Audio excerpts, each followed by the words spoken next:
ഇന്ന് നമ്മുടെ നാട്ടിൽ പലരുടെയും ശരീരത്ത് പുഴു കടിച്ചതുപോലെ നമ്മൾ ഈ പുഴു ആട്ടിയതിന് ശേഷം തിണത്ത് പൊങ്ങുന്നു എന്നൊക്കെ പറയില്ല, ആ ഒരു രീതിയിൽ ശരീരത്തിന്റെ പല ഭാഗത്തുമായിട്ട് തടിപ്പുകൾ പോലെ പൊങ്ങി വരും. ഇതിനൊരു ചെറിയ ചുവപ്പ് നിറവും കാണും. ആദ്യം നമ്മുടെ ശരീരത്തിന്റെ ഏതെങ്കിലും ഒരു ഭാഗത്ത് ചെറിയ രീതിയിൽ വന്നിട്ട് ശരീരം ഫുള്ളായിട്ട് സ്പ്രെഡായിട്ട് പോകുന്ന അല്ലെങ്കിൽ അമിതമായിട്ട് ചൊറിച്ചിൽ വരുന്ന ആൾക്കാരെ നമുക്ക് കാണാനായിട്ട് പറ്റും. അപ്പോൾ അത്തരക്കാർക്ക് എന്തുകൊണ്ടാണ് ഇത് ഉണ്ടാകുന്നത് എന്നുള്ള ബേസിക് കാര്യവും അതിനോടൊപ്പം തന്നെ ഇത് മാറുന്നതിന് വേണ്ടിയിട്ട് നമ്മൾ എന്താണ് ചെയ്യേണ്ടത്, ഇതിനു വേണ്ടി നമ്മൾ ചെയ്യേണ്ട പരിശോധന എന്താണ്, ഇത് എന്ത് തരത്തിലുള്ള രോഗമാണ് എന്നുള്ള കാര്യങ്ങളെല്ലാം വളരെ ഡീറ്റെയിൽ ആയിട്ട് പറയുന്നുണ്ട്. ഈ പ്രശ്നം ഉണ്ടെങ്കിൽ തീർച്ചയായിട്ടും നിങ്ങൾ ഈ വീഡിയോ പൂർണ്ണമായിട്ടും കാണണം. നമ്മുടെ ശരീരത്തിൽ ഇത്തരത്തിലൊരു പ്രശ്നം ഉണ്ടായാൽ മെയിൻ ആയിട്ടുള്ള പ്രശ്നം ഇത് ശാരീരികമായി നമ്മളെ ബാധിക്കുന്നു എന്നതിനോടൊപ്പം തന്നെ മാനസികമായി നമ്മളെ വല്ലാതെ തളർത്തുകയും ചെയ്യും. കാരണം ഇത്തരത്തിൽ തടിച്ചു പൊങ്ങി കഴിഞ്ഞാൽ ഉടൻ തന്നെ നമ്മുടെ ഏതെങ്കിലും ഒരു ഭാഗത്ത് വരും. നമ്മളൊന്ന് ഇങ്ങനെ ചൊറിയുമ്പോൾ കുറച്ച് സമയം കഴിയുമ്പോൾ ഇപ്പുറത്തെ കയ്യിൽ, പിന്നെ ശരീരത്തിലെ നെഞ്ചിന്റെ ഭാഗത്ത്, ഇങ്ങനെ പറഞ്ഞ് നമ്മുടെ ഓരോ ഭാഗത്തേക്ക് ഇത് സ്പ്രെഡായി പോയിട്ട് ചിലരെ സംബന്ധിച്ച് പെട്ടെന്ന് ഹൃദയമിടിപ്പിന്റെ വേഗത കൂടുന്നത് പോലെയും ശ്വാസം എടുക്കാനുള്ള ബുദ്ധിമുട്ട്, അതായത് ശ്വാസ തടസ്സം വന്നിട്ട് നമ്മുടെ നെഞ്ചിൽ എന്തോ കയറ്റി വെച്ചിരിക്കുന്നത് പോലെ തോന്നും. ചിലരാണെങ്കിൽ പെട്ടെന്ന് തന്നെ തളർന്ന് വീണു പോകുന്നത് പോലെയും കണ്ണിന്റെ ഭാഗത്തായിട്ടും ചുണ്ടിന്റെ ഭാഗത്തായിട്ടും തടിച്ച് പൊങ്ങി വീർത്ത് വരുന്ന രീതിയിലും ഒക്കെ കാണാൻ പറ്റും. ഇതിനോടൊപ്പം തന്നെ അസഹ്യമായിട്ടുള്ള ചൊറിച്ചിൽ, അതായത് നമുക്ക് ഏത് ഭാഗത്ത് നമ്മളെ കൈകൊണ്ട് ചൊറിയണം എന്നുള്ള സംശയം പോലും നമുക്ക് ഉണ്ടാകുന്ന രീതിയിൽ ശരീരവാസകലം കംപ്ലീറ്റ് ചൊറിഞ്ഞ് തടിച്ചു പൊങ്ങുന്നത് പോലെയാണ് ഇതിന്റെ ലക്ഷണങ്ങൾ കാണുന്നത്. പ്രധാനമായിട്ടും നമ്മൾ അറിയാനുള്ളത് എന്തുകൊണ്ടാണ് നമ്മുടെ ശരീരത്തിന്റെ അകത്ത് ഇത് ഉണ്ടാകുന്നത്.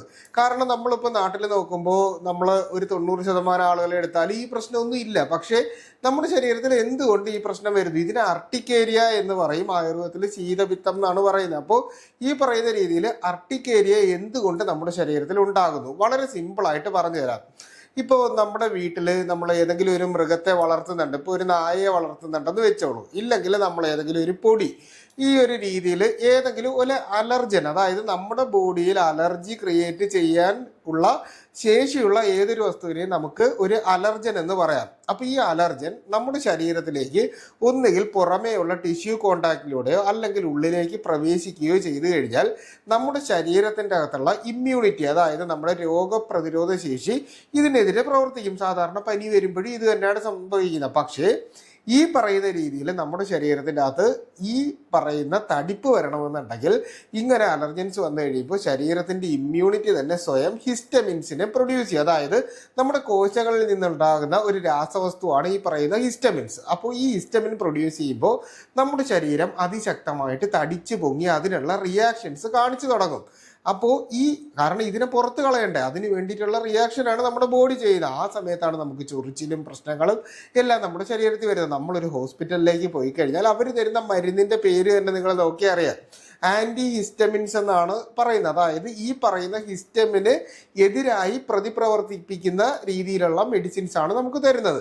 അപ്പോൾ ഈ രീതിയിലാണ് നമ്മുടെ ശരീരത്തിൻ്റെ അകത്തേക്ക് ഈ പ്രശ്നം വരുന്നത്. പക്ഷേ ഈ മരുന്ന് കഴിച്ചാലും നമുക്ക് അപ്പം തന്നെ ഇത് കുറയും, പിന്നീട് വീണ്ടും ഇത് വന്നുകൊണ്ടിരിക്കും. നമ്മൾ ഈ അർട്ടിക്കേരിയ എന്ന് പറയുന്ന അവസ്ഥ എടുത്തു കഴിഞ്ഞാൽ ഒരുപാട് പേർക്ക് പല ടൈപ്പിലാണ് വരുന്നത്. അതായത് സോളാർ അർട്ടിക്കേരിയ എന്ന് പറയുന്നത്, അതായത് നമുക്ക് ഈ പറയുന്ന സൂര്യന്റെ പ്രകാശം നമ്മുടെ ശരീരത്തിൽ സൺലൈറ്റ് അടിച്ചു കഴിഞ്ഞാൽ ഈ പറയുന്ന രീതിയിൽ തടിച്ചു പൊങ്ങുന്ന ആൾക്കാരുണ്ട്. അതുപോലെ തന്നെ നമ്മളൊരു പുതിയ ഡ്രസ്സ് വാങ്ങി ഇട്ട് കഴിഞ്ഞാൽ തടിച്ചു പൊങ്ങുന്ന ആൾക്കാരുണ്ട്.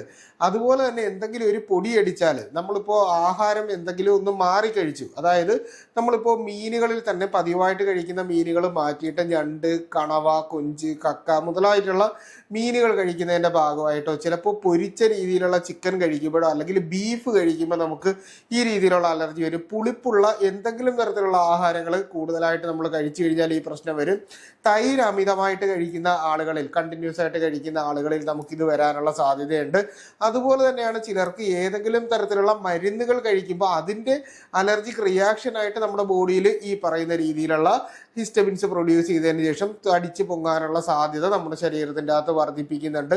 വീട്ടിൽ ഏതെങ്കിലും തരത്തിലുള്ള മൃഗങ്ങളെയോ പക്ഷികളെയോ വളർത്തുന്ന ആളുകൾക്ക് അതിൻ്റെ ശരീരത്തിലുള്ള ഏതെങ്കിലും പെയിനുകളോ അല്ലെങ്കിൽ അതിൻ്റെ രോമമോ നമ്മുടെ ശരീരത്തിൻ്റെ അകത്ത് തട്ടിക്കഴിഞ്ഞാൽ ഈ രീതിയിലുള്ള പ്രശ്നം ഉണ്ടാകാറുണ്ട്. അതുപോലെ തന്നെ തറയൊക്കെ തുടയ്ക്കുമ്പോൾ അടിച്ചു കയറുന്ന പൊടി നമ്മുടെ ശരീരത്തിൻ്റെ അകത്ത് തട്ടിക്കഴിഞ്ഞാൽ ഇതുപോലുള്ള പ്രശ്നങ്ങൾ വരുന്ന രീതിയിൽ ഒരുപാട് പേർക്ക് കാണാറുണ്ട്. അപ്പം ഇങ്ങനെ ഒരാളിൽ നിന്നും മറ്റൊരാളിലേക്ക് ഈ അടുത്ത് തന്നെ കാണാൻ വന്നൊരു പേഷ്യൻ്റ് പറഞ്ഞതെന്ന് പറഞ്ഞാൽ അവർക്ക് സ്മെല്ലാണ് അലർജി ആയിട്ട് വരുന്നത്. ഏതെങ്കിലും ഒരു പുതിയ സ്പ്രേ എടുത്ത് കഴിച്ചു കഴിഞ്ഞാൽ അല്ലെങ്കിൽ ഒരു സ്പ്രേയുമായിട്ട് ബസ്സിൽ യാത്ര ചെയ്യുമ്പോൾ ആരെങ്കിലും തൊട്ടടുത്തിരിക്കുന്ന ആൾ സ്പ്രേ അടിച്ചിട്ടുണ്ടെങ്കിൽ ഈ സ്മെല്ല് കിട്ടിയാൽ പ്രശ്നം വരും. അതുപോലെ മറ്റൊരാൾ പറഞ്ഞതെന്ന് പറഞ്ഞാൽ ചക്ക പഴുത്തതിന് ശേഷം അത് കട്ട് ചെയ്യുമ്പോൾ അതിൻ്റെ സ്മെല്ല് അടിച്ചു കഴിഞ്ഞാൽ ഇതിന് ഈ പറയുന്ന രീതിയിൽ അർട്ടിക്കേരിയ അലർജി പ്രശ്നം വരുന്ന ആൾക്കാരുണ്ട്, അങ്ങനെ വന്ന് പറഞ്ഞിട്ടുണ്ട്. അപ്പോൾ ഇങ്ങനെ ഒരാളിൽ നിന്ന് മറ്റൊരാളിലേക്ക് പോകുമ്പോൾ അർട്ടിക്കേരിയ ഡിഫറൻറ്റ് ടൈപ്പാണ്. ഇതിന് അലർജി ടെസ്റ്റ് നിങ്ങൾ ചെയ്ത് നോക്കാമെന്ന് വിചാരിച്ചാൽ ലോകത്തുള്ള സകല കാര്യങ്ങൾക്കും അലർജി ടെസ്റ്റ് ചെയ്ത് നോക്കി നമ്മുടെ കാശ് കളയാനേ പറ്റും. അപ്പോൾ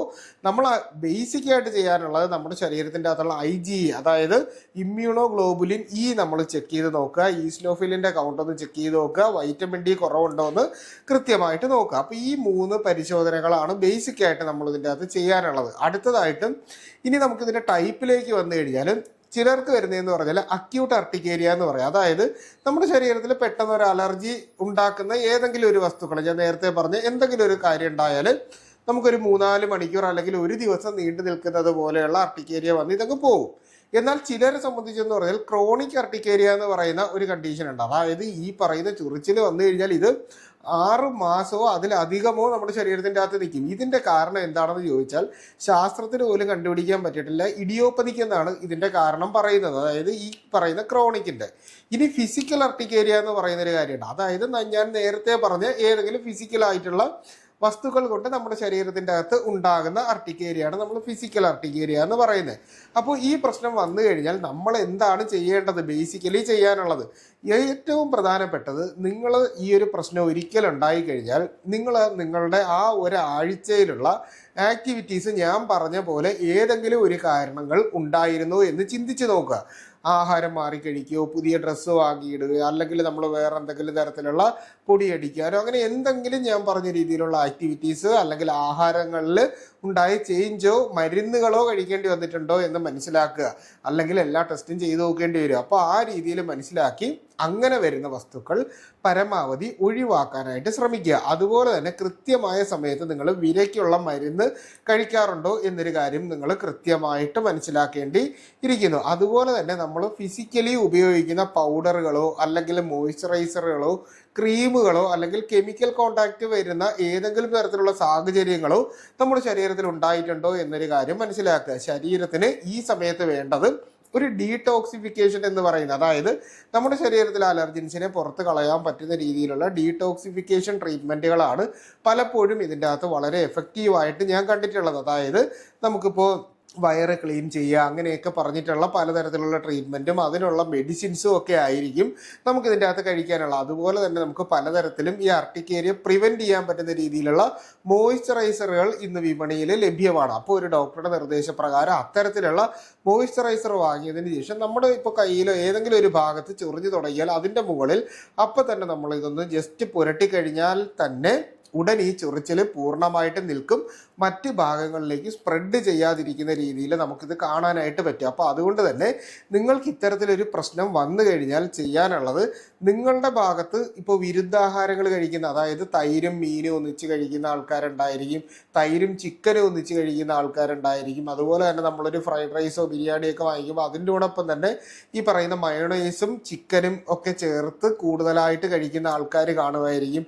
അപ്പോൾ ഇങ്ങനെ നമ്മുടെ ആഹാര രീതിയിലുള്ള ക്രമീകരണങ്ങൾ, അതായത് തെറ്റായ എന്തെങ്കിലും നടക്കുന്നുണ്ടെങ്കിൽ ഇത്തരത്തിലുള്ള വിരുദ്ധാഹാരങ്ങളുടെ ഉപയോഗം പരമാവധി കുറയ്ക്കുക. അതുപോലെ തന്നെ ഈ സമയത്ത് പാലും പാലുൽപ്പന്നങ്ങളും പരമാവധി കുറയ്ക്കാനായിട്ട് നോക്കുക. ഇനി നമ്മൾ ഒഴിവാക്കേണ്ട ആഹാരങ്ങൾ പറയാം.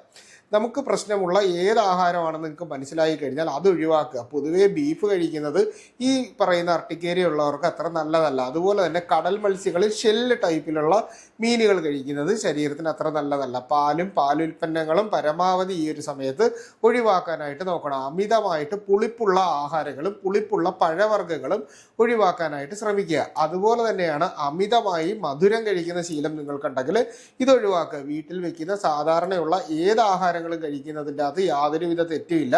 നമ്മുടെ ശരീരത്തിൻ്റെ അകത്ത് അലർജി ഉണ്ടാക്കുന്ന രീതിയിലുള്ള ഏതെങ്കിലും കാര്യങ്ങളുണ്ടെങ്കിൽ അതിനെ പൂർണ്ണമായിട്ട് ഒഴിവാക്കുക എന്നുള്ളതാണ് ഇതിന് നമുക്ക് വീട്ടിൽ ചെയ്യാൻ പറ്റുന്നത്. അപ്പോൾ ഈ വിഷയവുമായി ബന്ധപ്പെട്ട് എന്തെങ്കിലും സംശയങ്ങളുണ്ടെങ്കിൽ തീർച്ചയായിട്ടും നിങ്ങളത് കമൻ്റായിട്ടോ നമ്മുടെ വാട്സാപ്പിൻ്റെ നമ്പറിലോ ചോദിക്കുക. കൃത്യമായിട്ടുള്ള റിപ്ലൈ നിങ്ങൾക്ക് കിട്ടുന്നതായിരിക്കും. അപ്പോൾ ഇത്തരത്തിലുള്ള പുതിയ പുതിയ അറിവുകളായിട്ട് നമുക്ക് വീണ്ടും മറ്റൊരു അവസരത്തിൽ കണ്ടുമുട്ടാം. അതുവരെ എല്ലാവർക്കും ഗുഡ് ബൈ.